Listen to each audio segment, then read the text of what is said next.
दोस्तों एक बार फिर से मैं आपके लिए UP police computer operator form fill up 2025 apply online process की अपडेट लेके आ चुके हैं। किस तरह से आप UP police computer operator grade A के 1352 खाली पदों के लिए अपने फॉर्म अप्लाई कर सकते हो। स्टेप बाय स्टेप कंप्लीट जानकारी आपको इस वीडियो में दी जाएगी। लास्ट डेट की अपडेट है, अंतिम मौका है, केवल 4 ही दिन शेष रह गए हैं। तो आप जल्द से जल्द अपना फॉर्म अप्लाई कर ले, कहीं मौका हाथ से छूट न जाए। आप अंतिम समय का वेट न करें, आखिरी समय में कोई भी टेक्निकल प्रॉब्लम हो सकती है। तो आप आज ही से अभी से अपना फॉर्म अप्लाई कर ले।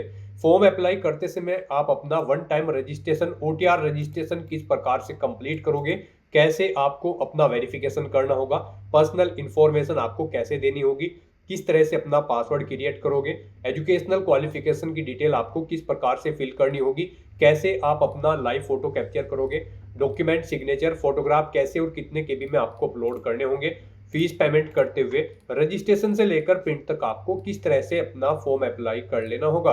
पूरी जानकारी के लिए आपको ये वीडियो शुरू से लेकर एंड तक बिना स्किप किए हुए देखनी होगी। आप मोबाइल फोन, टैबलेट या फिर लैपटॉप किसी भी डिवाइस से अपना फॉर्म फिल कर सकते हो। सेम तरह से आपका फॉर्म भरा जाएगा, बस लुकिंग इंटरफेस चेंज हो जाएगा। आवेदन करते समय अगर आपके सामने कोई भी टेक्निकल प्रॉब्लम आ रही है तो उसका हल भी आपको इस वीडियो में मिल जाएगा। फॉर्म अप्लाई किया, पूरा प्रोसीजर आपको यहाँ पर दिखाया जाएगा। तो आवेदन करने से पहले आपको सबसे पहले हमारी वेबसाइट आईएनडी सरकारी नौकरी के इस पेज पर विजिट करना होगा, जिसका लिंक आपको नीचे description plus first comment box में मिल जाएगा। और हमारे इस पेज पर विजिट करके आप यहां से यूपी पुलिस कंप्यूटर ऑपरेटर का फॉर्म अप्लाई कर सकते हो। Uttar Pradesh police recruitment and promotion board की ओर से कंप्यूटर ऑपरेटर ग्रेड ए का नोटिफिकेशन रिलीज कर दिया गया था। 1352 वैकेंसीज निकली हुई है। 15 जनवरी 2026 तक आप अपना फॉर्म अप्लाई कर सकते हो। लास्ट डेट की अपडेट है, अंतिम मौका है, केवल 4 ही दिन शेष रह गए हैं। 25,500 से 81,100 सैलरी है प्रति माह के लिए। बात अगर इसमें क्वालिफिकेशन डिटेल की जाए तो 12 पास अप्लाई कर सकते हैं या फिर डिप्लोमा से आप अप्लाई कर सकते हो। 18 से 28 वर्ष आयु सीमा है। जनरल ओबीसी डब्ल्यूएस के लिए 400 रुपये फीस है। SC/ST के लिए 300 है। ऑनलाइन मोड से आप फीस पेमेंट करोगे। Written exam, physical test, medical test के आधार पे सिलेक्शन होगा। ऑनलाइन अप्लाई कर सकते हो। यूपी जॉब लोकेशन है UPPRPB.in की ऑफिशियल वेबसाइट है, जिससे आप फॉर्म फिल कर सकते हो। इंपोर्टेंट लिंक सेक्शन के अंतर्गत ऑफिशियल नोटिफिकेशन PDF लिंक पर क्लिक करके आप इसके PDF डाउनलोड कर सकते हो। इसमें आपको यहाँ पर कैटेगरी वाइज वैकेंसीज देखने को मिल जाएगी, आवेदन करने की डेट, साथ ही साथ फीस पेमेंट की कैटेगरी वाइज इंफॉर्मेशन, क्वालिफिकेशन की डिटेल आप यहाँ से चेकआउट कर सकते हो। डिटेल में आपको जानकारी मिल जाएगी। एज लिमिट, एज रिलैक्सेशन की इंफॉर्मेशन आप चेकआउट कर ले। उसके बाद में एग्जामिनेशन पैटर्न की डिटेल आपको देखने को मिल जाएगी। फिजिकल क्राइटेरिया भी आप चेकआउट कर ले। फॉर्म अप्लाई करते समय वन टाइम रजिस्ट्रेशन करने के लिए भी आपको सभी इंस्ट्रक्शंस यहाँ पर दे दिए गए हैं। और साथ ही साथ डॉक्यूमेंट सिग्नेचर फोटोग्राफ अपलोड करने के लिए भी कंप्लीट डिटेल आपको यहाँ पर देखने को मिल जाएगी। लाइव फोटो कैप्चर करने के लिए भी डिटेल आपको यहाँ पर दे दी गई है। और इसी PDF के एंड में दोस्तों आपको पूरा सिलेबस डिटेल में सब्जेक्ट वाइज यहाँ पर प्रोवाइड करा दिया गया है। पूरा सिलेबस आप यहाँ से टॉपिक वाइज चेकआउट कर सकते हो। तो फॉर्म अप्लाई करने से पहले आपको ये ऑफिशियल नोटिफिकेशन की PDF पूरा पढ़ना अनिवार्य है। इसको पूरा पढ़ने से ही आपके सभी सवाल और डाउट क्लियर होंगे। PDF रीड आउट करने के बाद में आपको अप्लाई ऑनलाइन के इस लिंक पर क्लिक करना होगा, तो आपके सामने ऑनलाइन आवेदन करने का ये ऑफिशियल पोर्टल ओपन हो जाएगा। यहाँ पर आने के बाद आपको कुछ जनरल इंस्ट्रक्शंस दिए गए हैं। अपना OTR करने से पहले आपको इन्हें केयरफुली रीड करना है। उसके बाद आपको ओके के इस ऑप्शन पर क्लिक करना है। फिर आपके सामने यहाँ पर उत्तर प्रदेश पुलिस की वेबसाइट ओपन हो जाएगी। यहाँ पर गाइज अगर आपने पहले से रजिस्ट्रेशन कर रखा है तो आपको लॉगिन करके अपना फॉर्म अप्लाई करना है। लॉगिन करने के लिए आपके पास 3 ऑप्शन है। आप यहाँ पर लॉगिन विद अकाउंट या फिर लॉगिन विद आधार ID या फिर लॉगिन विद डिजी लॉकर के ऑप्शन पर क्लिक करके इन तीनों ऑप्शन में से किसी भी एक ऑप्शन का यूज करते हुए लॉगिन करके अपना फॉर्म अप्लाई कर सकते हो। और अगर आप यहाँ पर इस पोर्टल के थ्रू किसी भी भर्ती के लिए फर्स्ट टाइम अप्लाई करने जा रहे हो तो सबसे पहले यहाँ पर आपको अपना वन टाइम रजिस्ट्रेशन करना होगा। उसके लिए यहाँ पर आपको for new users create your one time registration OTR account में रजिस्टर हियर के इस ऑप्शन पर क्लिक करना है और अपना वन टाइम रजिस्ट्रेशन करना है। और उसके बाद आपको अपने फॉर्म अप्लाई करने होंगे। तो आप रजिस्टर हियर के इस ऑप्शन पर क्लिक करें। आपके सामने यहाँ पर रजिस्ट्रेशन का इंटरफेस ओपन हो जाएगा। अब गाइज यहाँ पर आपको अपना ईमेल एड्रेस एंटर करना है। फिर आपको अपना मोबाइल नंबर एंटर करना है। उसके बाद आपको जनरेट ईमेल OTP और जनरेट मोबाइल OTP के ऑप्शन पर क्लिक करना है। फिर आपकी ईमेल ID और मोबाइल नंबर पर OTP आएंगे, वो OTP आपको यहाँ पर एंटर करने हैं और उसके बाद आपको वेरीफाई एंड प्रोसीड के इस ऑप्शन पर क्लिक करके अपनी ईमेल आईडी और मोबाइल नंबर को वेरीफाई करना है। इस तरह से यहाँ पर आपका मोबाइल नंबर और ईमेल आईडी सक्सेसफुली वेरीफाई हो जाएगी। फिर यहाँ पर आपको अपना वेरिफिकेशन कंप्लीट करना है। सबसे पहले यहाँ पर आपको चेकबॉक्स को ओके करना है कि यहाँ पर आपने अपनी 18 साल आयु कंप्लीट कर ली है। फिर यहाँ पर आपको अपनी सहमति प्रदान करनी है अपनी वेरिफिकेशन के लिए। उसके लिए आपको ये डिटेल हिंदी और इंग्लिश में प्रोवाइड कराई गई है। आप किसी भी लैंग्वेज में रीड करने के बाद यहाँ पर इस चेकबॉक्स को ओके करें। सुनना चाहते हैं तो इस ऑप्शन पर क्लिक करके आप इस डिटेल को सुन भी सकते हैं और फिर आप अपनी सहमति यहाँ पर प्रोवाइड करा सकते हैं। उसके बाद यहाँ पर आपको अपना वेरिफिकेशन करना है। यहाँ पर आप अपना वेरिफिकेशन दो तरह से कर सकते हो। आप आधार के थ्रू अपना वेरिफिकेशन कर सकते हो या फिर डिजी लॉकर के थ्रू आप अपना वेरिफिकेशन यहाँ पर कर सकते हो। और अगर आपके पास आधार और डिजी लॉकर नहीं है तो इनके बिना भी यहाँ पर आप अपना रजिस्ट्रेशन कर सकते हो। उसके लिए आपको I am not currently registered with Aadhaar और डिजी लॉकर के ऑप्शन पर क्लिक करना है और अपनी डिटेल्स यहाँ पर आपको मैन्युअली एंटर करते हुए अपनी वेरिफिकेशन यहाँ पर कंप्लीट कर लेनी होगी, अपना रजिस्ट्रेशन करना होगा। तो यहाँ पर हम आपको बता दें सबसे बेस्ट ऑप्शन आपके लिए आधार वेरिफिकेशन का रहेगा। यहाँ पर हम आपको सजेस्ट करेंगे आप आधार के थ्रू अपना वेरिफिकेशन कर लें। यहाँ पर बाद में भी आपको अपना वेरिफिकेशन करना होगा आधार के थ्रू। जब आप किसी भी भर्ती के लिए अप्लाई करेंगे तो हम आपको सजेस्ट करते हैं आप आधार के थ्रू अपना वेरिफिकेशन यहाँ पर कंप्लीट करें। तो जैसे ही यहाँ पर आप वेरिफिकेशन थ्रू आधार के इस ऑप्शन पर क्लिक करेंगे फिर आपके सामने कुछ इस तरह से इंटरफेस शो होगा। अब यहाँ पर आपको अपना आधार नंबर एंटर करना है। उसके बाद आपको जनरेट आधार OTP के ऑप्शन पर क्लिक करना है। फिर आपके रजिस्टर्ड मोबाइल नंबर पर एक OTP आएगा जिससे आपका आधार कार्ड लिंक है। वो OTP आपको यहाँ पर एंटर करना है और फिर गाइज आपको वेरीफाई एंड प्रोसीड के इस ऑप्शन पर क्लिक करते हुए आधार के थ्रू अपना वेरिफिकेशन कंप्लीट कर लेना है। इस तरह से यहाँ पर आपका आधार वेरिफिकेशन सक्सेसफुली कंप्लीट हो जाएगा। फिर यहाँ पर आपको अपनी नेशनलिटी सिलेक्ट कर लेनी है इंडिया। उसके बाद यहाँ पर आपको आपके आधार के अकॉर्डिंग कुछ चीज़ें आपकी ऑटोमेटिकली फिल मिल जाएगी जैसे कि आपका नाम, आपकी डेट ऑफ बर्थ, आपका जेंडर और फिर यहाँ पर बस अब आपको अपने फादर का नाम एंटर करना है। उसके बाद यहाँ पर आपको अपनी 10वीं क्लास की डिटेल प्रोवाइड करनी है। यहाँ पर आपको अपना नाम एंटर करना है आपकी 10वीं की मार्कशीट के अकॉर्डिंग, यानी कि जो आपका नाम आपकी 10वीं की मार्कशीट में है वो एज इट इज आपको यहाँ पर टाइप करना है। फिर यहाँ पर आपको अपनी डेट ऑफ बर्थ एंटर करनी है अपनी 10वीं की मार्कशीट के अकॉर्डिंग DDMMYY फॉर्मेट में। उसके बाद यहाँ पर आपको अपना जेंडर सिलेक्ट करना है। उसके बाद यहाँ पर आपको अपने फादर का नाम दोबारा से टाइप करना है अपनी हाई स्कूल की मार्कशीट के अकॉर्डिंग। इस तरह से अपनी डिटेल प्रोवाइड करने के बाद फिर आपको प्रोसीड के इस ऑप्शन पर क्लिक करना है। नेक्स्ट यहाँ पर आपको अपना पासवर्ड क्रिएट करना है। यहाँ पर आपके पासवर्ड के लिए आपको गाइडलाइन दी गई है। आपका पासवर्ड कम से कम 8 कैरेक्टर का होना चाहिए और ये अल्फा न्यूमेरिक फॉर्मेट में होना चाहिए। मीन्स आपके पासवर्ड में कम से कम एक अपर केस कैरेक्टर, एक लोअर केस कैरेक्टर, एक इंटीजर नंबर और एक स्पेशल कैरेक्टर जैसे कि @ या फिर डॉलर होना चाहिए। तो इस फॉर्मेट में यहाँ पर आपको अपना पासवर्ड एंटर करना है। हम यहाँ पर आपको सैंपल के तौर पर दिखा रहे हैं। यहाँ पर आप अपने अकॉर्डिंग अपना पासवर्ड एंटर करें। वही पासवर्ड आप यहाँ पर कंफर्म पासवर्ड फील्ड में एंटर करें। उसके बाद आई एम नॉट ए रोबोट के चेकबॉक्स को ओके करें और फिर गाइज आप preview and create an account के इस ऑप्शन पर क्लिक कर दें। फिर यहाँ पर आपने जो डिटेल प्रोवाइड कराई है उसका पूरा प्रीव्यू यहाँ पर आपको शो कर दिया गया है। आपको सभी डिटेल्स केयरफुली चेकआउट करनी है। कहीं पर कोई मिस्टेक है तो आप एडिट बटन पर क्लिक करके एडिट कर सकते हो, नहीं तो यहाँ पर बस अब आपको इस चेकबॉक्स को ओके करना है और फिर गाइड क्रिएट एन अकाउंट के इस ऑप्शन पर क्लिक कर देना है। फिर आपके सामने मैसेज शो होगा कि यहाँ पर खाता बनाने के बाद आप अपना ईमेल आईडी और मोबाइल नंबर कभी भी चेंज नहीं कर पाओगे अगर यहाँ पर आप प्रोसीड ऑप्शन पर क्लिक कर देते हैं। और अगर आप चेंज आउट करना चाहते हैं तो इस मैसेज को कट करें और एडिट करके अपना मोबाइल नंबर या फिर ईमेल आईडी आप चेंज कर सकते हैं। तो यहाँ पर अगर सभी चीज़ें ओके हैं तो अब यहाँ पर आपको प्रोसीड के इस ऑप्शन पर क्लिक कर देना है। इस तरह से यहाँ पर आपका यूपी पुलिस की इस वेबसाइट पर 1 टाइम रजिस्ट्रेशन सक्सेसफुली कंप्लीट हो चुका है। अब यहाँ पर आपको लॉगिन करने के लिए 3 ऑप्शन दिए गए हैं। आप यहाँ पर इनमें से किसी का भी यूज करते हुए अपने डैशबोर्ड में लॉगिन करके यूपी पुलिस की आने वाली भर्तियों के लिए अपना फॉर्म अप्लाई कर सकते हो। इन फ्यूचर में जो भी भर्तियां आएंगी बस यहाँ पर अब आपको इन तीनों ऑप्शन में से किसी भी ऑप्शन का यूज करते हुए लॉगिन करके अपने फॉर्म अप्लाई कर लेने हैं।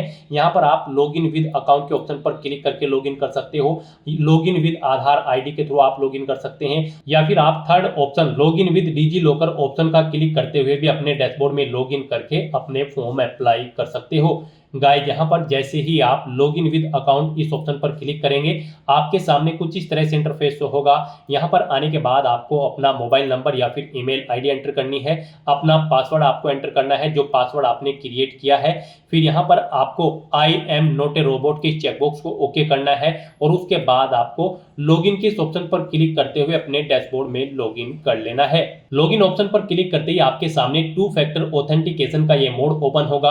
अब यहाँ पर आपको 2 ऑप्शन दिए गए हैं। यहाँ पर आप सेंड ओटीपी टू ईमेल के ऑप्शन पर क्लिक करें, आपकी ईमेल पर एक ओटीपी जाएगा, वो ओटीपी आप यहाँ पर एंटर करें और फिर लॉगिन के ऑप्शन पर क्लिक करते हुए अपने डैशबोर्ड में लॉगिन कर ले। या फिर जो सेकंड ऑप्शन है वो यहाँ पर सेंड ओटीपी टू फोन का है, आप इस ऑप्शन पर क्लिक करें, आपके मोबाइल नंबर पर एक ओटीपी जाएगा, वो ओटीपी आप यहाँ पर एंटर करें और फिर आप लॉगिन के इस ऑप्शन पर क्लिक करते हुए अपने डैशबोर्ड में लॉगिन कर ले। लॉगिन करने के बाद आपके सामने आपका डैशबोर्ड कुछ इस तरह से शो होगा। यहाँ पर आपको कुछ जनरल इंस्ट्रक्शंस दिए गए हैं, आपको इन्हें केयरफुली रीड कर लेना है। उसके बाद आपको अपना फॉर्म अप्लाई करने के लिए यहाँ पर ऑनलाइन एप्लीकेशन की ये टैब दी गई है, या फिर आपको यहाँ पर टॉप पर ही ऑनलाइन एप्लीकेशन की एक और दूसरी टैब दी गई है।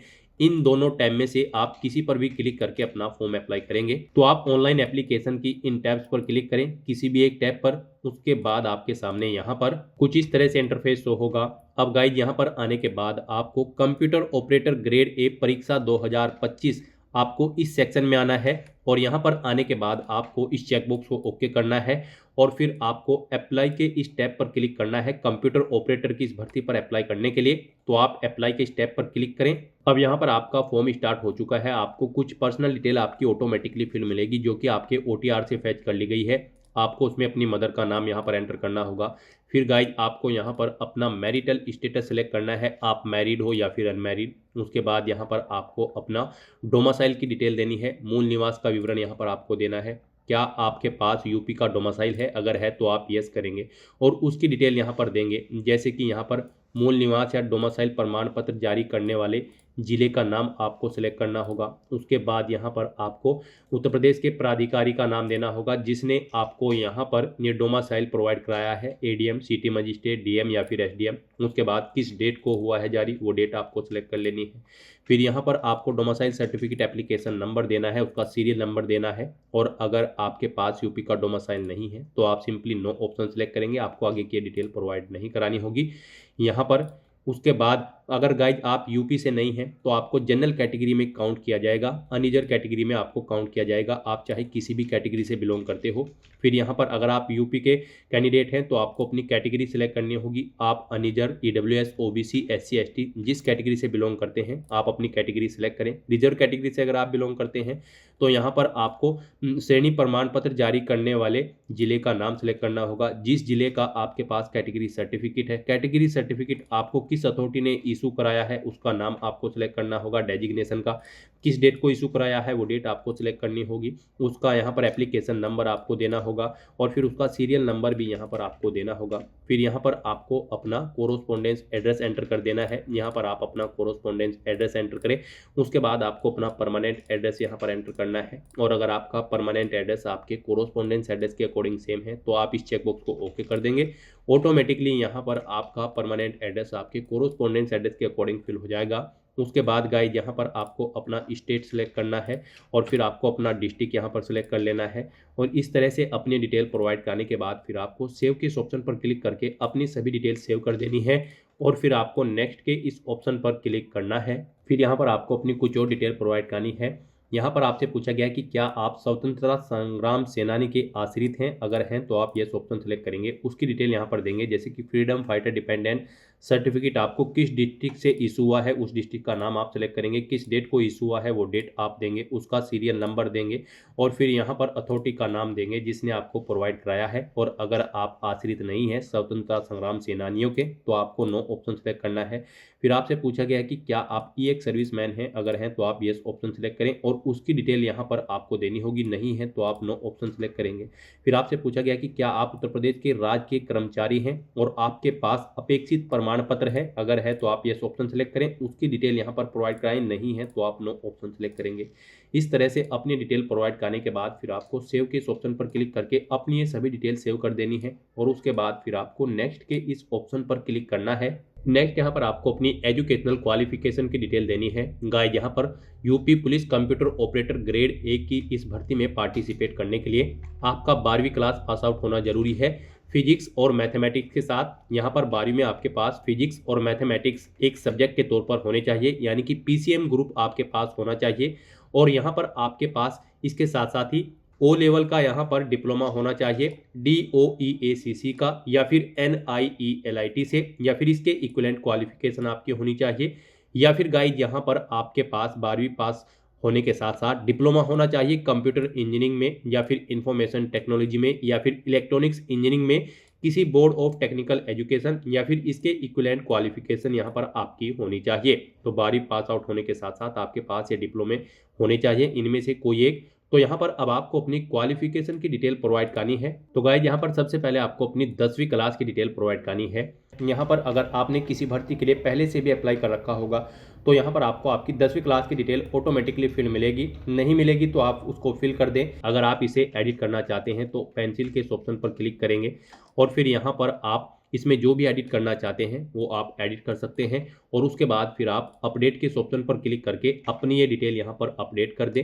फिर यहाँ पर आपको अपनी 12वीं क्लास की डिटेल प्रोवाइड करनी है।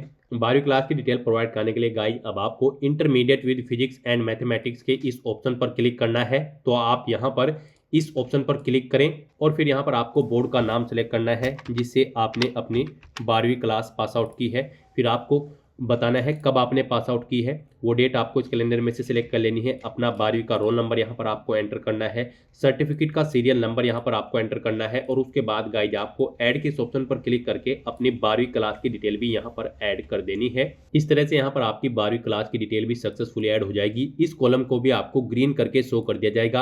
अब यहाँ पर आपके पास ओ लेवल का डिप्लोमा है DOEACC का या फिर NIELIT से, या फिर इसके इक्विवेलेंट कोई क्वालिफिकेशन है तो आप इस ऑप्शन पर क्लिक करके आप डिटेल देंगे। और अगर आपके पास डिप्लोमा है कंप्यूटर इंजीनियरिंग या फिर इंफॉर्मेशन टेक्नोलॉजी या फिर इलेक्ट्रॉनिक्स इंजीनियरिंग का तो फिर आप इस ऑप्शन पर क्लिक करके अपने डिप्लोमा की डिटेल प्रोवाइड कराएंगे। यह आपकी चॉइस है, आपके पास इनमें से जो भी क्वालिफिकेशन है इनमें से कोई एक क्वालिफिकेशन आपके पास होनी चाहिए। आप उस पर क्लिक करेंगे जो भी आपकी क्वालिफिकेशन है और उसकी डिटेल यहाँ पर आप प्रोवाइड कराएंगे। मान लीजिए आपके पास डिप्लोमा है कंप्यूटर इंजीनियरिंग का तो आप इस ऑप्शन पर क्लिक करेंगे। तो फिर यहाँ पर आपको सब्जेक्ट सेलेक्ट करना है। आपने यहाँ पर डिप्लोमा किस सब्जेक्ट में किया है, कंप्यूटर इंजीनियरिंग, इलेक्ट्रॉनिक्स इंजीनियरिंग या फिर इंफॉर्मेशन टेक्नोलॉजी, आप अपने अकॉर्डिंग ऑप्शन सेलेक्ट करेंगे। कॉलेज या फिर यूनिवर्सिटी का नाम यहाँ पर आप देंगे। पासिंग माह वर्ष यहाँ पर आप सेलेक्ट करेंगे, कब आपने पास आउट किया है वो डेट आप सेलेक्ट करेंगे। रोल नंबर देंगे। फिर यहाँ पर आपको अपने सर्टिफिकेट का सीरियल नंबर देना है और ऐड के इस ऑप्शन पर क्लिक करके आपको अपने डिप्लोमा की डिटेल भी यहाँ पर ऐड कर देनी है। इस तरह से 1 बाय 1 करके आपको अपनी क्वालिफिकेशन की डिटेल यहाँ पर ऐड कर देनी है। और फिर गाइज आपको यहाँ पर नेक्स्ट के इस ऑप्शन पर क्लिक करना है। नेक्स्ट यहाँ पर आपको अपना फोटो, सिग्नेचर और डॉक्यूमेंट अपलोड करने हैं। यहाँ पर गाइज आपको अपना डोमिसाइल सर्टिफिकेट अपलोड करना है, 10वीं क्लास का सर्टिफिकेट मार्कशीट अपलोड करनी है, 12वीं क्लास का सर्टिफिकेट मार्कशीट आपको अपलोड करनी है। और आपके पास यहाँ पर डिप्लोमा है कंप्यूटर इंजीनियरिंग का या फिर IT का या फिर इलेक्ट्रॉनिक्स इंजीनियरिंग का तो आपको वो अपलोड करना है। DOEACC का आपके पास डिप्लोमा है तो यहाँ पर आपको अपलोड करना होगा और इन दोनों के सर्टिफिकेट और मार्कशीट यहाँ पर आपको अपलोड करने होंगे। पीछे आपने यहाँ पर DOEACC या फिर अगर डिप्लोमा की डिटेल प्रोवाइड कराई है उसके यहाँ पर आपको सर्टिफिकेट और मार्कशीट अपलोड करने हैं। इनके लिए आपको गाइडलाइन दी गई है।